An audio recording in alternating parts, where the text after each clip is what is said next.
E aí, pessoal, bom dia. Tudo jóia com vocês? Vamos dar seguimento aqui a nosso conteúdo.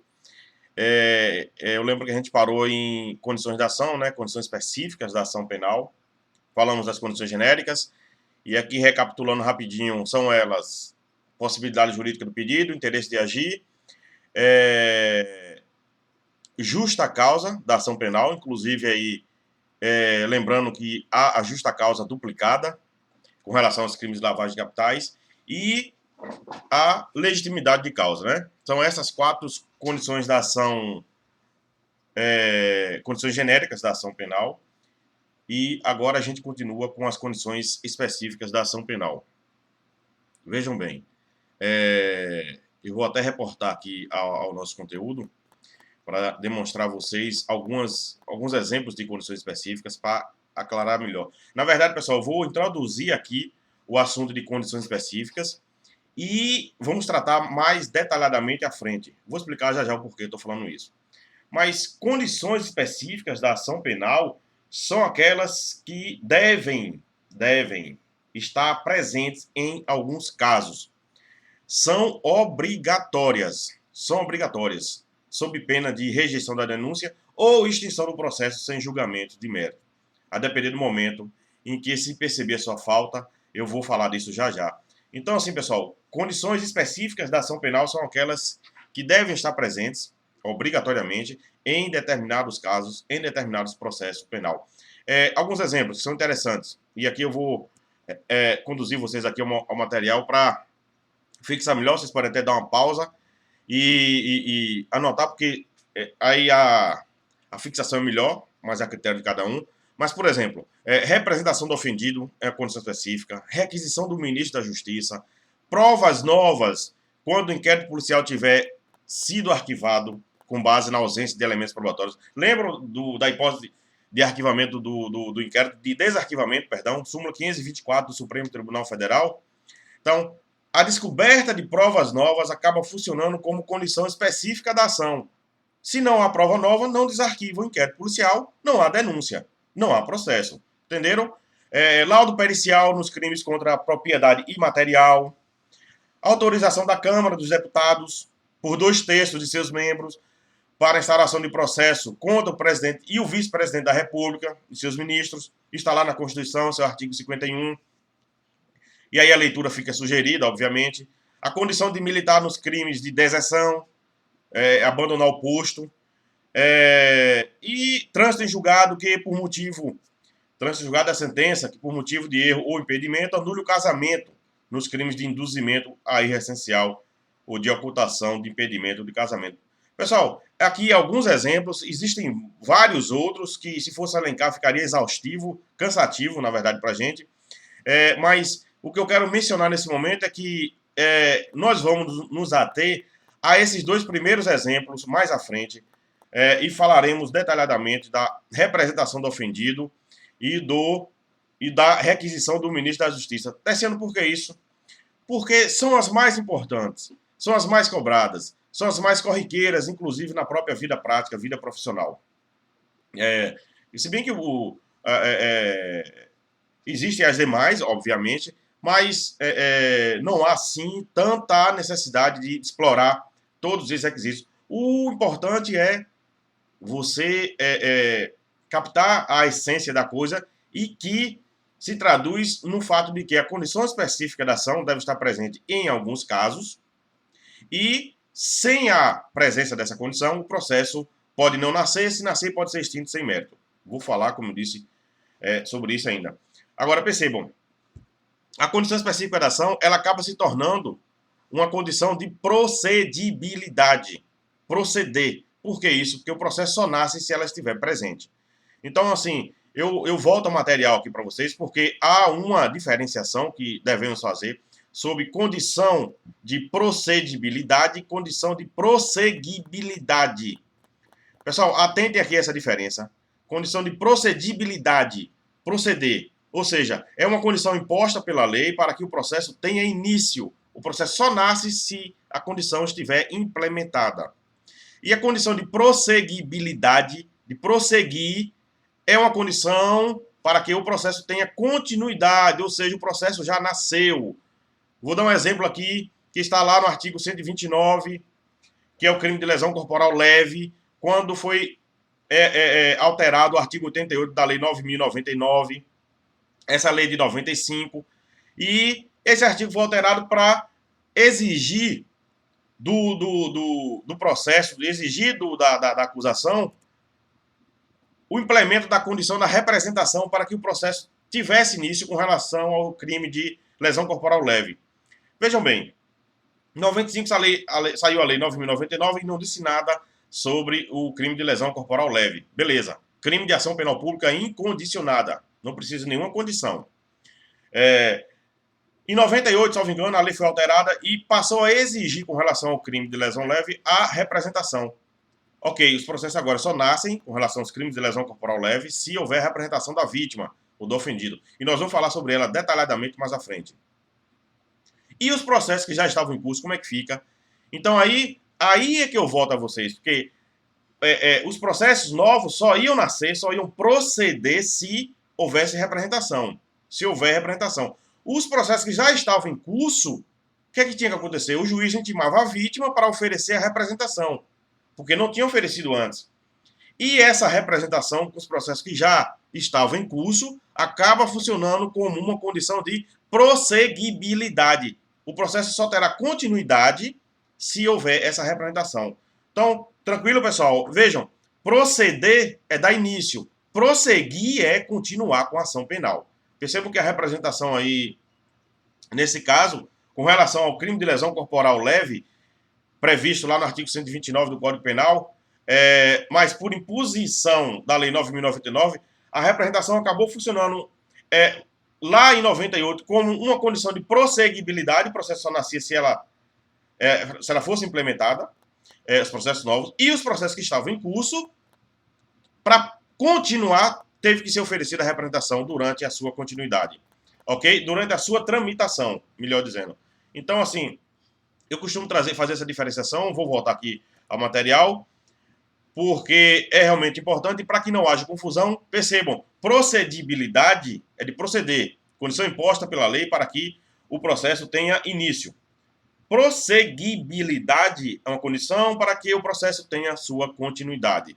Se não houver essa condição, o processo é extinto sem julgamento de mérito. E aí eu aproveito também, eu já toquei nesse assunto, salvo engano, na aula passada, aproveito para distinguir aqui a condição de procedibilidade, a condição de proceder, de permitir que o processo tenha início, por exemplo, a representação, com a condição objetiva de punibilidade. Porque vejam bem, pessoal, como a gente viu, a condição de procedibilidade permite que o processo tenha nascimento. O processo aí vai ser início, vai ter seu início com essa condição e vai prosseguir normalmente. A condição objetiva de punibilidade, ela é uma condição até para análise do mérito do processo. É uma condição exigida pela lei para que o fato seja punível, seja penalmente punível. Vamos fazer aqui a diferenciação para vocês visualizarem melhor. Aqui no caso, retornando ao material, eu não tenho muito costume com isso, mas vamos aqui. A condição de procedibilidade, como a gente viu, está ligada ao mérito, ao direito processual penal, perdão, procedibilidade de proceder, de iniciar o processo penal. Então ela está ligada ao processo. E a condição objetiva de punibilidade está ligada ao direito material, ao fato ser ou não punível. E vejam que o conceito dela é diferente. A condição objetiva de punibilidade, ela é uma condição exigida pela lei para que o fato se torne punível e que está fora do injusto penal. Percebam aí, pessoal, que a diferença é gritante, a diferença é muito grande. E ela é objetiva, a condição objetiva de punibilidade, porque independe do dolo da culpa do agente, e aí independe do elemento subjetivo do tipo, que é o dolo ou culpa, né? Então, assim, e já esmiçoando, detalhando mais, melhor dizendo, já trazendo mais detalhes, quais são as diferenças básicas dessas duas condições? Por exemplo, a condição de procedibilidade, com relação a ela, as suas consequências, vejam aqui no material, se ela estiver ausente e for essa ausência percebida no momento do oferecimento da peça acusatória, o juiz simplesmente vai rejeitar a denúncia ou a queixa-crime. ele simplesmente rejeita por ausência de condição específica da ação. Se ele perceber a ausência da condição da ação durante o processo é extinto sem julgamento de mérito. Ah, mas e pode existir ela sem um processo? Pode, porque ela pode estar ausente no momento do oferecimento da denúncia. Deveria haver a sua rejeição, denúncia ou queixa-crime. O juiz, se passou, não rejeitou, processou o feito, o fato e o acusado, perdão. E aí, mais à frente, percebeu-se. Então, extingue-se o processo sem julgamento de mérito. E é interessante aí, uma observaçãozinha que é interessante anotar. Essa decisão só faz coisa julgada formal, ou seja, com a remoção do vício, pode haver aí uma nova acusação. Diferentemente da condição objetiva de punibilidade. Veja, pessoal, se ela for percebida, se ela estiver ausente no início do processo, o juiz, da mesma forma, rejeita a peça acusatória na medida em que não haveria fundamento de direito penal para o ajuizamento da ação penal. Ok? E se perceber durante o processo ou ao final, neste caso aí, percebam a diferença, o juiz deve absolver o acusado. E essa sentença é dotada de coisa julgada material. Ou seja, com essa absolvição não se pode mais oferecer uma nova peça acusatória. Então, pessoal, o que eu quero aqui é realmente que vocês percebam que há diferença entre condição específica de procedibilidade, que é para o processo continuar, e condição objetiva de punibilidade, que torna o fato punível, naquele caso concreto, e aí permite que se processe o acusado. Eu ainda volto a falar sobre elas um pouco mais à frente, ok?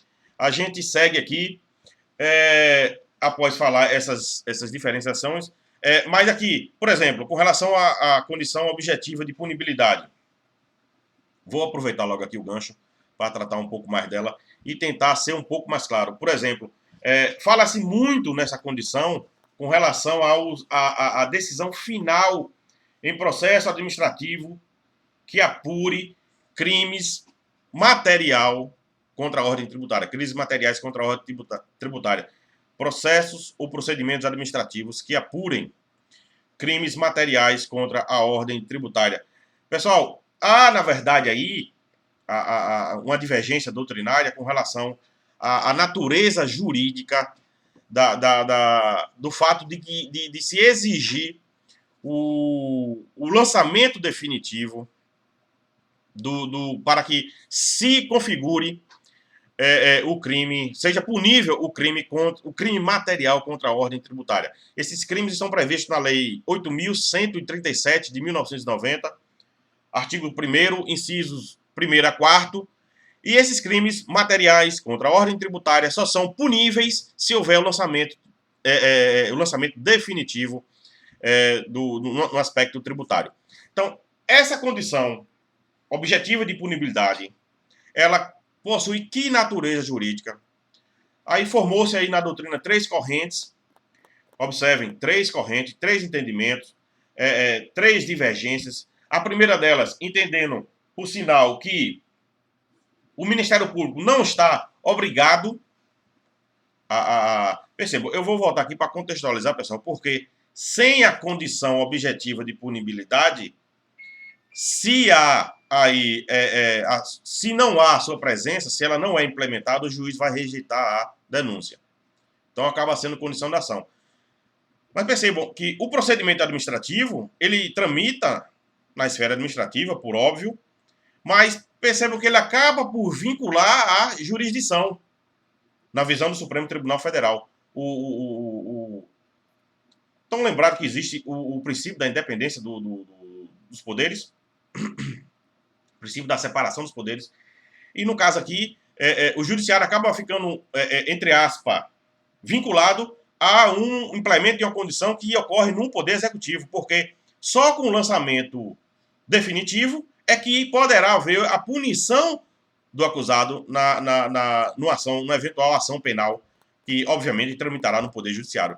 Agora, inclusive, isso está na súmula vinculante número 24. Isso, anotem isso, súmula vinculante número 24 do Supremo Tribunal Federal. Então, assim, há divergência no sentido de que eu me reportei aqui a natureza jurídica, mas há divergência sobre a atuação do Ministério Público, na verdade. O Ministério Público é o titular da ação penal, titular absoluto da ação penal pública, artigo 129 do inciso 1º da Constituição Federal, a gente sabe disso.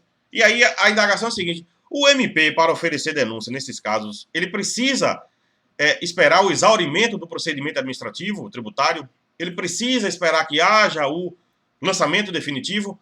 Aí surgiu-se aí 3 correntes, exatamente esses aspectos que eu queria me referir, no sentido de que, por exemplo, a primeira, ela indica que, pelo fato do MP ser o titular absoluto da ação penal pública, ele não está obrigado a esperar o lançamento definitivo.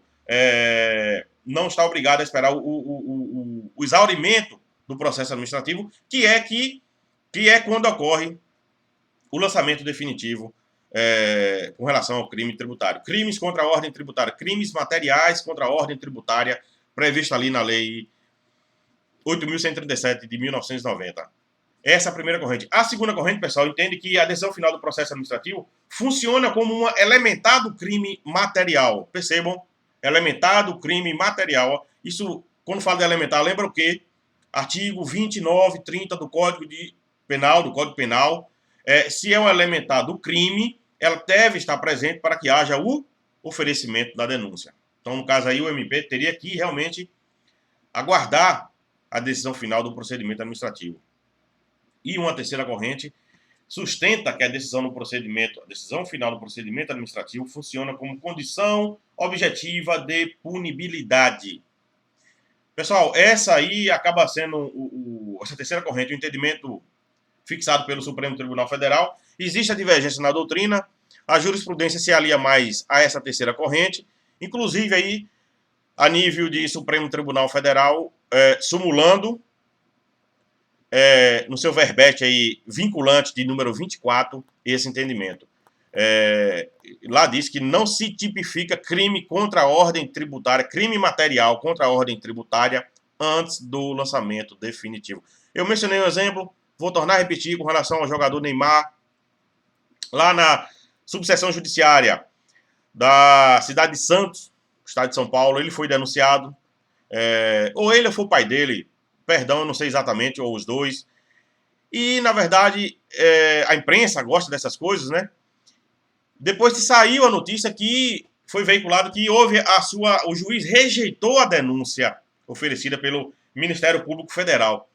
O juiz rejeitou exatamente com esse fundamento, porque não havia o lançamento definitivo. Se não havia o lançamento definitivo, não estava encerrado o procedimento administrativo, portanto, não havia condição objetiva de punibilidade. Então, juridicamente, processualmente penal, o juiz fez corretíssimo, decidiu corretamente, porque não havia condição objetiva de punibilidade. Não podia ser aí não podia ser recebida a denúncia e processado aí o acusado. Lógico que se o procurador da República oferecer a denúncia, ele entende que não é preciso esperar o exaurimento do processo administrativo para que ele ofereça a denúncia. Mas aí é que está. O MP oferece, o MP é parte, quem decide é o judiciário.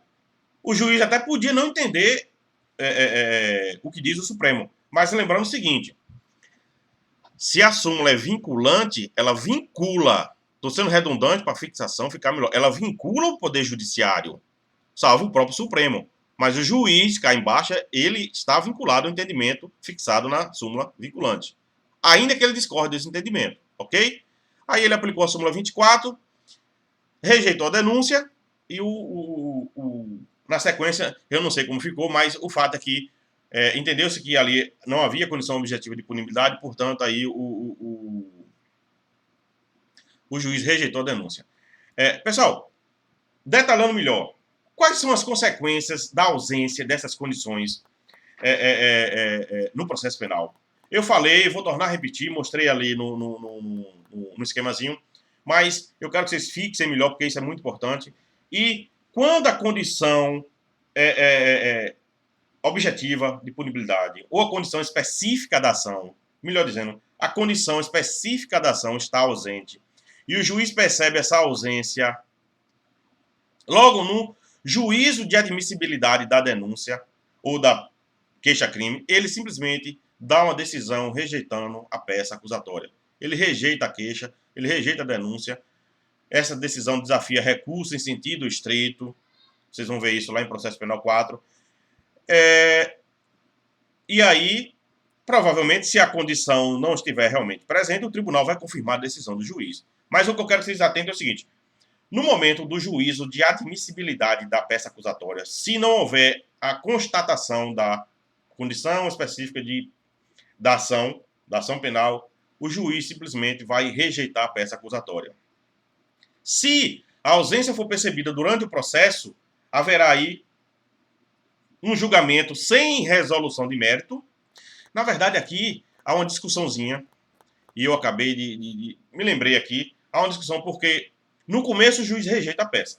No juiz de admissibilidade, ele rejeita a peça acusatória. Se ele perceber a ausência da condição específica da ação durante o tramitar do processo, tem dois entendimentos, na verdade. Um sustentando que o processo é nulo, o juiz deve reconhecer a nulidade do processo, e uma outra corrente sustentando que o juiz deve extinguir o processo sem analisar o seu mérito. Simplesmente dar uma decisão muito simples, muito pequenininha, extinguindo o processo por ausência de condição da ação, sem analisar o seu mérito, sem analisar se o acusado é culpado ou inocente. Sem analisar as provas, sem analisar nada. Então, assim, mas prevalece o entendimento de que o juiz deve extinguir o processo sem resolução do seu mérito. Mas, lembrando, há esse entendimento de que, nessa situação, deve o juiz, na verdade, deve o juiz declarar a nulidade do processo penal quando, durante o tramitar do processo, aí já foi recebida a peça acusatória, o juiz percebe que está ausente uma condição objetiva de punibilidade ou qualquer outra condição específica da ação. Ok? Me parece que aí não há dificuldade, mas se atentar para que não haja confusão, eventualmente, aí numa indagação, numa discussão sobre esse tema. Pessoal, andando um pouquinho aqui mais à frente, vamos falar um pouquinho aqui de classificação das ações penais condenatórias. Ações penais condenatórias. Vou repetir a vocês. Eu vou voltar a falar das condições específicas da ação, tratando mais detalhadamente sobre a representação do ofendido e a requisição do ministro da Justiça. Ok? Se bem que, salvo engano, a gente já falou sobre elas durante a fase do inquérito policial. Mas, enfim, a gente volta a falar, se for o caso, e detalha mais. Classificação das ações. Pessoal, as ações penais condenatórias, elas podem ser ação penal pública e ação penal privada, ou de iniciativa privada. Então, vamos lá. Duas classificações. Ação penal pública e ação penal privada. Vou falar o que na praxe acontece muito. Vou me referir à ação penal privada. A ação penal pública, por sua vez, ela pode ser condicionada ou incondicionada. A ação penal pública pode ser condicionada ou incondicionada. A ação penal pública incondicionada, que é a regra geral, está lá no artigo 100 do Código Penal. Eu vou conduzir vocês a esse artigo para a gente fixar melhor. Veja o que é que diz o Código Penal. Isso é o artigo 100. A ação penal é pública, salvo quando a lei expressamente a declara privativa do ofendido. Ou seja, quando a lei indica que é ação penal privada. Então, pessoal, regra geral, a ação penal é pública, salvo quando a lei diz que esse crime só é processado mediante ação penal privada. Terceiro, e como é que a gente sabe se a ação penal é pública ou não? Um detalhezinho muito simples. Muito simples mesmo. Regra geral, toda ação penal é pública e, quando não for pública, o próprio tipo penal, o próprio crime indica nas suas disposições que a ação é mediante queixa. O processo só se procede mediante queixa, ou seja, ali está dito que está determinado, melhor dizendo, que a ação é privada. Então, repetindo, de uma forma bem simples, regra geral, ação penal é pública, exceção, quando a lei determina que a ação seja de iniciativa privada. Ok? Então, pessoal, e voltando aqui, qual é a diferença entre ação penal pública condicionada e incondicionada? Ação penal pública incondicionada, ela não está sujeita ao implemento de nenhuma condição. O MP age de ofício. O Ministério Público, que é o titular da ação penal pública, age de ofício. Por exemplo, e são inúmeros. Crime de homicídio. Praticou-se um crime de homicídio. independentemente da vontade da vítima, independentemente da vontade do ofendido, ou de sua família, ou de seu representante legal, o processo penal vai nascer. Vai nascer primeiro a investigação, que não vincula, né, o Ministério Público, e depois vai nascer o processo penal. Ambas as autoridades, delegado de polícia e Ministério Público, promotor de justiça, atuando de ofício, sem necessidade de qualquer provocação, e será processado o acusado.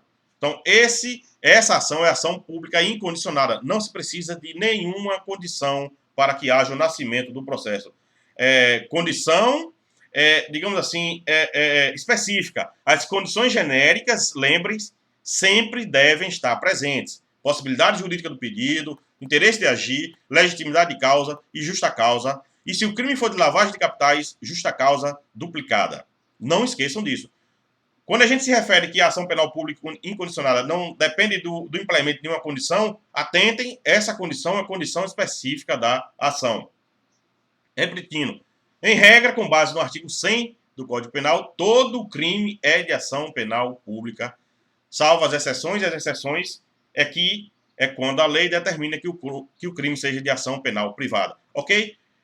Ao contrário, a ação penal pública condicionada, aí sim o Ministério Público tem que implementar a condição específica para que o processo tenha nascimento. Além das condições genéricas, que a gente já falou várias vezes, o MP tem que implementar, já no início da ação, a condição específica. Senão, o juiz vai, como a gente falou agora há pouco, rejeitar a peça acusatória. E se não rejeitar até esse ano, acontecerá o que a gente acabou de mencionar também, o juiz vai extinguir o processo sem análise do seu mérito. Beleza, pessoal? Então, assim, ação penal pública, repetindo, ela pode ser condicionada ou incondicionada. Incondicionada, o MP não precisa do implemento de nenhuma condição específica. Condicionado, o MP precisa implementar uma condição. Por exemplo, a representação do ofendido nos crimes de lesão corporal leve, com exceção do ambiente doméstico, vou falar sobre isso mais à frente. Então, crime de lesão leve. A vítima, o inquérito só vai nascer e a ação só vai nascer se houver representação do ofendido para que isso aconteça. Ok? E avançando um pouco mais na classificação. Falamos da ação penal pública. Dentre elas, incondicionada ou incondicionada. Também temos a ação penal pública subsidiária da pública. É isso mesmo. Isso é doutrina. Criação da doutrina, mas que é importante a gente trazer para cá. Ação penal pública subsidiária da pública. Tessiano, quando é que acontece isso? A doutrina fala na existência desse tipo de ação porque existe a previsão do artigo 2º, parágrafo 2º do Decreto-Lei 201/67.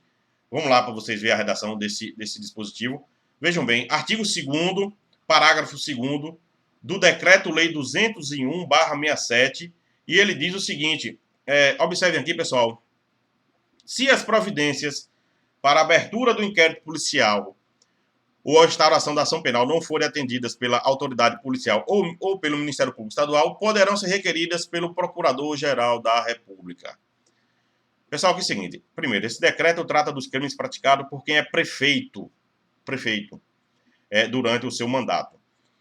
Se o MP estadual, prefeito praticou um crime previsto aqui nesse decreto, o MP estadual não providencia o ajuizamento da ação penal, quem pode fazer? O Procurador-Geral da República, que é o chefe do MP federal.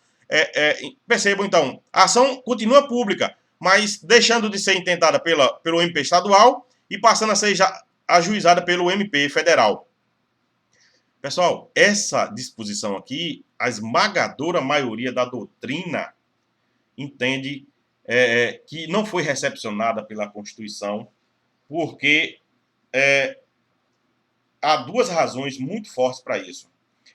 Primeiro, está deslocando a competência da Justiça Estadual, vejam bem aqui, para a Justiça Federal. E segundo, está aí ferindo a autonomia do MP estadual. Perceberam? Está ferindo aí a autonomia do MP estadual. Então, assim, por essas duas razões, entende-se majoritariamente, amplamente majoritariamente, me perdoe aqui a redundância, mas cacofonia, digamos assim, né? De que não foi recepcionada essa discussão pela Constituição de 88. Agora eu quero chamar a atenção a vocês o seguinte. Esse deslocamento da competência estadual para a federal é possível hoje em dia. E isso é constitucional Isso é entendido como constitucional pela doutrina, pela jurisprudência, e não há, assim, qualquer controvérsia nesse sentido. Percebam que o que é que diz a Constituição Federal em seu artigo 109, parágrafo 5º? Pessoal, dê pausa, inclusive, quando vocês estiverem observando aqui esse momento, e leiam essa redação. Nas hipóteses de grave violação de direitos humanos, o Procurador-Geral da República, PGR, com a finalidade de assegurar o cumprimento de obrigações decorrentes de tratados internacionais de direitos humanos, dos quais o Brasil seja parte, poderá suscitar, perante o Superior Tribunal de Justiça, STJ, em qualquer fase do inquérito ou do processo, incidente de deslocamento de competência para a Justiça Federal. Em resumo, tecendo isso aí é o quê? Estão lembrados? Quem não lembra, pode pesquisar na internet, acha muito fácil. O caso da freira americana Dorothy Stan, assassinada no Pará por grileiros de terra. Naquele caso, o MP Federal requereu ao Superior Tribunal de Justiça que deslocasse a competência da Justiça Estadual do Pará para a Justiça Federal, lá do Pará também. E, pessoal, o STJ negou porque foi o primeiro caso de incidente de deslocamento de competência. O nome desse procedimento é isso, IDC, incidente de deslocamento de competência. E o STJ, no caso aí, negou o deslocamento porque disse que o Estado do Pará estava atuando, estava investigando, estava buscando punir os acusados, como de fato puniu. O que eu quero dizer é o seguinte, percebam, aí há o deslocamento da competência da Justiça Estadual para a Federal, mas é constitucional. Às vezes, inclusive, aqui em Pernambuco teve um caso de um promotor assassinado, uma cidade nas proximidades ali de Caruaru, foi Arco Verde, não sei exatamente, e foi um caso que teve repercussão, inclusive, nacional, promotor novo, professor, colega da gente, respeitadíssimo, conceituadíssimo, foi assassinado no exercício da sua função, e o próprio MP estadual de Pernambuco pediu ao MP federal lá em Brasília que suscitasse o conflito de deslocamento de competência. Conflito não, perdão. O incidente de deslocamento de competência. Então, esse incidente tem base constitucional, pessoal, artigo 109, parágrafo 5º. Então, não há discussão sobre a sua condição jurídica. Se aceita e, se for o caso, pode ser ajuizado esse incidente. O STJ, inclusive, fixou alguns requisitos para a sua admissão, que é a comprovação cabal de que o Estado não está com condições de investigar, ou de que o Estado tem condição de investigar o crime, mas não está investigando, de que há precariedade nas investigações e que isso motive aí o deslocamento para a Justiça, no caso, a Justiça Federal. Ok? Agora, retornando aqui, a disposição do artigo 201, para o 201, Decreto-Lei 201/67, em seu artigo 2º, parágrafo 2º, com relação a crimes praticados por quem é prefeito, essa disposição aí não foi recepcionada pela Constituição. Isso na visão da maioria. Ok? Nós temos também a nível de classificação das ações, a ação penal ex officio. Eu acho que eu já mencionei isso para vocês, lá no artigo 26 do Código de Processo Penal. Uma verdadeira aberração jurídica, a redação do artigo 26 do Código de Processo Penal, ela está ainda vigente, porque não foi revogada, mas apesar de não ter sido revogada, ela não foi recepcionada pela Constituição de 88 e realmente não poderia ser. Eu vou até me dirigir aqui, pessoal, ao Código Processual para você ver a excrescência jurídica que tem no artigo 26 do Código de Processo Penal, que permite o ajuizamento de ação penal de ofício. Olha para isso aqui. A ação penal nas contravenções penais será iniciada com auto de prisão em flagrante, ou por meio de portaria expedida pela autoridade judiciária ou policial. Ou seja, o juiz espera uma portaria ou o delegado de polícia e nasce a ação penal com relação às contravenções penais que forem atuadas em flagrante. Tenha santa paciência. Isso aqui, óbvio que não foi recepcionado pela Constituição de 88. Sistema acusatório, cada um no seu quadrante. Sistema acusatório, com a reforma do pacote anticrime, artigo 3º-A, previsto expressamente na lei e deve ser realmente respeitado. Esse artigo 26, nem discussão há. Eu acho não, com certeza, nenhum promotor, nenhum juiz de direito, nenhum delegado de polícia teria a audácia de baixar uma portaria para iniciar algum processo penal. Ok? Mas existe isso aí, processo chamado processo penal ex officio, ação penal ex officio, chamado processo judicialiforme. Processo judicialiforme. Ok? Fica só o registro aí, mas isso não foi recepcionado. Temos também a classificação da ação penal de iniciativa privada. A gente costuma falar ação penal privada, mas a busca da prestação jurisdicional envolve aí o interesse público. Então, o direito de punir, a gente já falou, envolve o direito de punir é um direito estatal, o jus puniendi é público, quem tem o direito de punir é o Estado, salvo ali a exceção do Estatuto do Índio, que a gente mencionou, mas, via de regra, o direito de punir é estatal. Agora, a iniciativa de provocar o direito de punir é que o Estado transfere para o ofendido em alguns casos, e aí se diz que a ação penal é de iniciativa privada. E a ação de iniciativa privada, ela pode ser exclusivamente privada, ela pode ser personalíssima, ou ela pode ser privada subsidiária da pública. Vamos falar aqui, diferenciar cada uma delas. Ação penal privada é exclusiva. Pessoal, nessa ação penal privada exclusiva, é aquela que é iniciada pelo ofendido, obviamente, ou a vítima do crime, ou o seu representante legal, e pode haver a sucessão processual. O ofendido deu início à ação, e durante o tramitar do processo, houve a morte do ofendido, da vítima. Os seus sucessores, cônjuge, ascendente, descendente, companheiro ou irmão, cônjuge, companheiro, ascendente, descendente, irmão, podem sucedê-lo no tramitar do processo. Diferentemente da ação penal privada, personalíssima. Se o ofendido der início ao processo, e somente ele pode dar, nesse caso, e mais à frente ele falecer, não pode haver sucessão processual. E o que é que ocorre, Tessiano? O processo é extinto sem julgamento de mérito, ok? Por ausência de legitimidade de parte. Hoje, ao exemplo do artigo 236 da ação penal de iniciativa privada ser personalíssima, artigo 236 do Código Penal, havia também a previsão do artigo do... Eu tô me esquecendo, mas havia também a previsão do crime de adultério, que não mais hoje é crime, mas que era de ação penal pública, ação penal privada personalíssima. Então, a diferença é essa, pessoal. Ação penal privada exclusiva pode haver sucessão processual. Ação penal de iniciativa privada personalíssima, quem dá início é o ofendido ou a vítima, obviamente, e somente ela pode dar início. E se acontecer o seu falecimento durante o tramitar do processo, não haverá sucessão processual, ok? E temos também a ação penal privada subsidiária da pública. Está lá no artigo 100, parágrafo 3º do Código Penal, e eu vou levar vocês até ele, artigo 100, parágrafo 3º do Código Penal, que diz o seguinte, ó a redação: a ação de iniciativa privada pode ter início nos crimes de ação pública se o Ministério Público não oferece denúncia no prazo legal. Por exemplo, crime de homicídio é um crime de ação penal pública incondicionada. O réu está respondendo ao processo livre, em liberdade. O MP tem um prazo de 15 dias para oferecer a peça acusatória, no caso, a denúncia. Passa o prazo de 15 dias, o MP não oferece. Pode ser iniciada a ação de iniciativa privada subsidiária da pública. Por que subsidiária? Porque, originalmente, essa ação é pública. Mas, por conta da inércia do Ministério Público em não oferecer a denúncia no prazo legal, o ofendido pode oferecer a queixa-crime e fazer nascer uma ação penal privada subsidiária da pública. Pessoal, algumas nuances eu vou voltar a falar, mas primeiro, tem que haver a inércia do Ministério Público.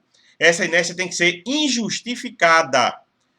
Terceiro, ação penal privada subsidiária da pública. Inclusive, ela pode ser retomada pelo Ministério Público, se houver, após o seu nascimento, eventualmente, aí, alguns desleixos, alguma inércia do próprio ofendido que deu início a esse tipo de ação. A gente volta a falar sobre elas detalhadamente, porque esse tipo de ação penal privada ela é importantíssima. Eu vou falar de detalhes dela.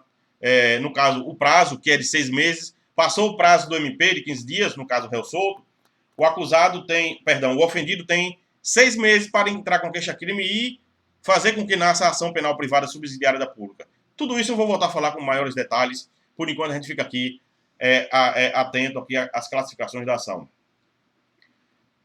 Aliás, já avançando aqui um pouquinho, vamos falar aqui um pouco das ações penais com relação às espécies de crimes. eu costumo trazer isso para a sala de aula, para discussão, para que haja um entendimento melhor, até porque, com relação a alguns crimes, há algumas discussões, e isso é importante a gente debater nos nossos encontros. Então, assim, um próximo ponto aqui, ação penal nas várias espécies de crimes. E a gente sabe que há inúmeras espécies. Vamos tratar aqui das principais rapidamente, para mencionar o tipo de ação penal. Por exemplo, os crimes de ação, crimes contra a dignidade sexual. E por que eu falo isso? Eu já começo com eles porque, pessoal, aqui envolve muito o direito intertemporal. Para você saber qual é a ação penal com relação aos crimes contra a dignidade sexual, é preciso você ver a data do fato. E aí envolve o direito intertemporal para você saber se há ou não, qual é ou não a ação a ser intentada. Ação penal privada, ação penal condicionada à representação ou ação penal pública incondicionada. Deixa eu levar vocês aqui ao material. Me permitam aqui, para que vocês visualizem melhor essa classificação. Aliás, esse tipo de ação. Vejam bem, esse quadro comparativo. Eu vou mencionar aqui, pessoal, e eu sugiro até que vocês anotem, se acharem interessante, com relação aos crimes contra a dignidade sexual, qual é o tipo de ação penal que deve ser ajuizada. Veja bem, na redação original do artigo 225 do Código Penal estava previsto que esse tipo de ação era ação penal privada. E salvo essas exceções aqui, que aí eu vou recomendar que vocês façam a leitura aqui, mas a regra geral, na redação original do artigo 225, era que a ação era penal privada com relação aos crimes contra a dignidade sexual. Exceções são 4, e aí eu sugiro que vocês percebam bem, eu estou rolando aqui a tela para vocês poder, no caso, ler e fixar melhor. Crimes contra a vítima pobre, crimes contra com abuso de poder familiar, crimes de estupro qualificado pela lesão grave, crime de estupro cometido com violência real. Tudo isso eram exceções, mas, regra geral, os crimes eram de ação penal pública, perdão, ação penal privada. Os crimes contra a dignidade sexual. Após 2009, com a reforma da Lei 12.015, esses crimes, via de regra, pessoal, passaram a ser crimes de ação penal pública condicionada à representação do ofendido. Percebam aqui, a partir de 2009, com a redação dada pela Lei 12.015. Exceções: crimes sexuais contra menor de 18, crimes sexuais contra vulneráveis. Aí a ação passava a ser pública incondicionada. Em 2018, pessoal, há 2 anos atrás, com a Lei 13.718 de 2018, o artigo 225 sofreu nova alteração e hoje a única regra com relação à ação penal dos crimes contra a dignidade sexual é que seja ação penal pública incondicionada. Tessiano, mas tu falou aí do direito intertemporal. Falei sim, porque é preciso ver a data do fato para ver se a ação é penal privada, aqui, ó, na redação original do 225, se a ação é condicionada à representação ou se a ação é incondicionada. Está sendo, mas aí não é direito processual? Tempo regit ato? A norma processual não entra em vigor, ressalvados os atos processuais já praticados, não se aplica aos processos que estão em andamento, beleza, mas perceberam que aqui também tem cunho de direito material? Perceberam que aqui descamba nos institutos da decadência e que isso é de direito material e que isso implica em prescrição, eventualmente, do crime e que isso pode prejudicar o acusado ou não? Perceberam que essa norma aí acaba sendo híbrida, é uma norma processual mista, de direito material e de direito processual? Então, atento a esses fatos, atento ao direito intertemporal para que haja aí a análise correta da ação e haja o processamento correto do acusado, ok? Além disso, atento a esse quadro comparativo, pessoal, e ao direito intertemporal. Isso é muito importante. Qual é o tipo de ação nos crimes contra a honra? Via de regra, crimes contra a honra são processados mediante ação penal privada. Regra geral, crimes contra a honra, ação penal privada. Exceções, artigo 145 do Código Penal. Repetindo, as exceções estão lá no artigo 145, ou seja, crimes cometidos contra a honra do presidente da República ou chefe de governo estrangeiro. Atente à redação desse dispositivo. Dê uma olhada, pessoal. Nunca deixe de parar um pouco, pausar a aula e estudar as disposições, porque a compreensão fica bem melhor. Então, exceção, crime praticado contra a honra do presidente da República. ou de chefe de governo estrangeiro aqui no Brasil, que aí a ação é mediante requisição, condicionada à requisição do ministro da Justiça, e crimes cometidos contra funcionário público no exercício da sua função, súmula 714 do Supremo Tribunal Federal, a gente estudou isso na aula passada, permite-se aí que a ação seja privada ou condicionada à representação do ofendido, ok? Que é um crime contra a honra praticado contra o servidor público no exercício da sua função. Pessoal, só para distinguir aqui, a gente fala de crimes contra a honra e tem, dentre eles, a injúria racial, e a injúria racial também é uma exceção, porque ela é crime condicionado à representação do ofendido, tá? Vai lá também no artigo 145 do Código Penal, injúria racial. E eu já aproveito o gancho para diferenciar e dizer que injúria racial é diferente do crime de racismo.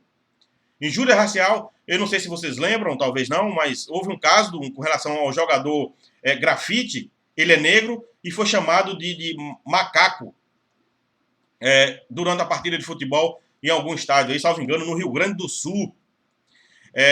Salvo engano, jogaram até banana para ele. E isso aí é injúria racial. É injúria por conta da raça da pessoa, da raça do ofendido. É diferente do crime de racismo, que está previsto na lei 7.116, salvo engano, pessoal.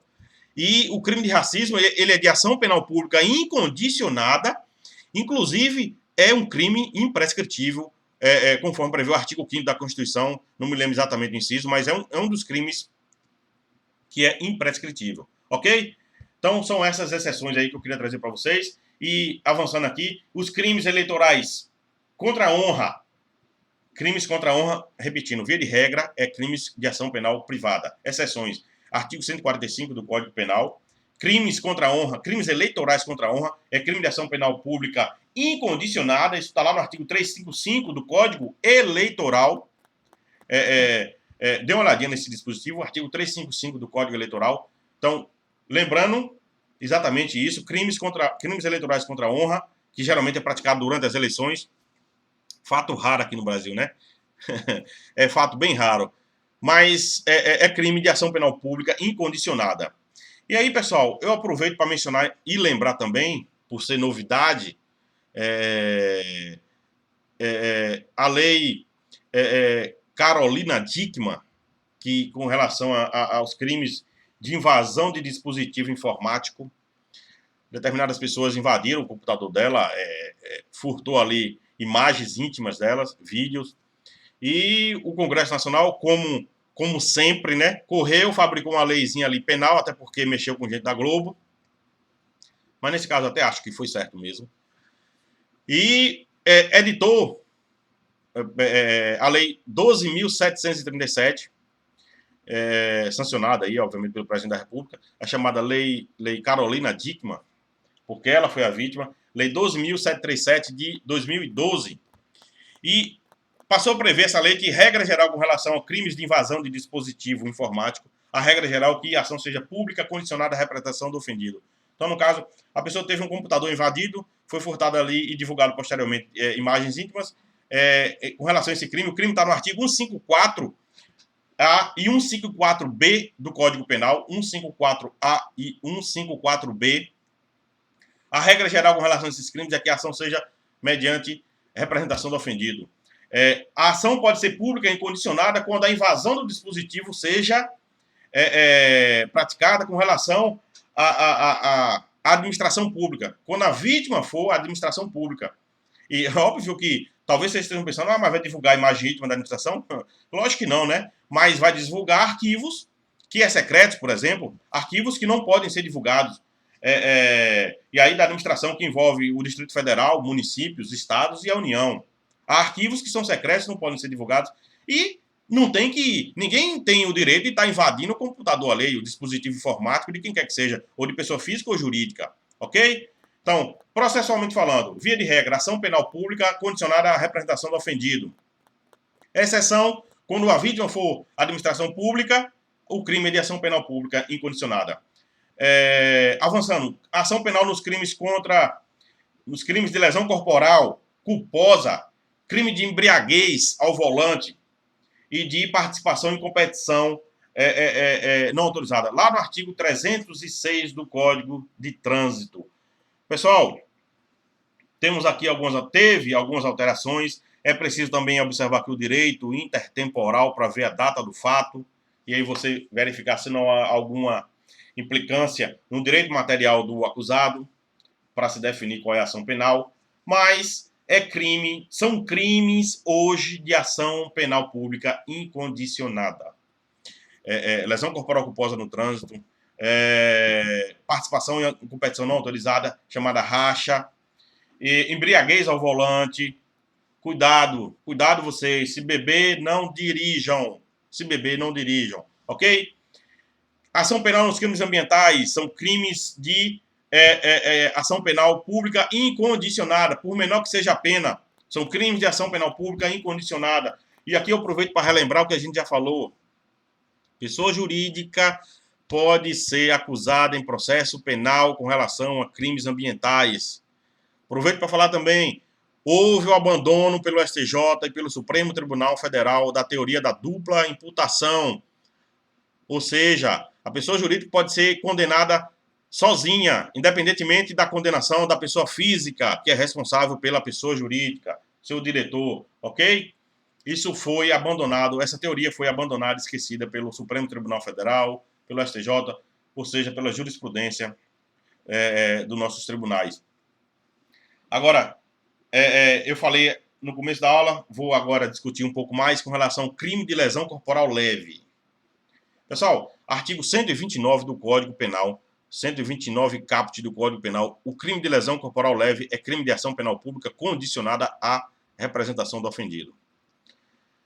Mas vejam bem, se esse crime de lesão corporal leve for praticado no ambiente doméstico, o crime é de ação penal pública incondicionada. A diferença é essa. Repetindo, crime de ação penal pública, crime de lesão corporal leve, 129 do Código Penal, é crime de ação penal pública condicionada à representação do ofendido. Salvo a lesão corporal leve praticada no ambiente doméstico quando a vítima for do sexo ou do gênero feminino. Não esqueçam disso.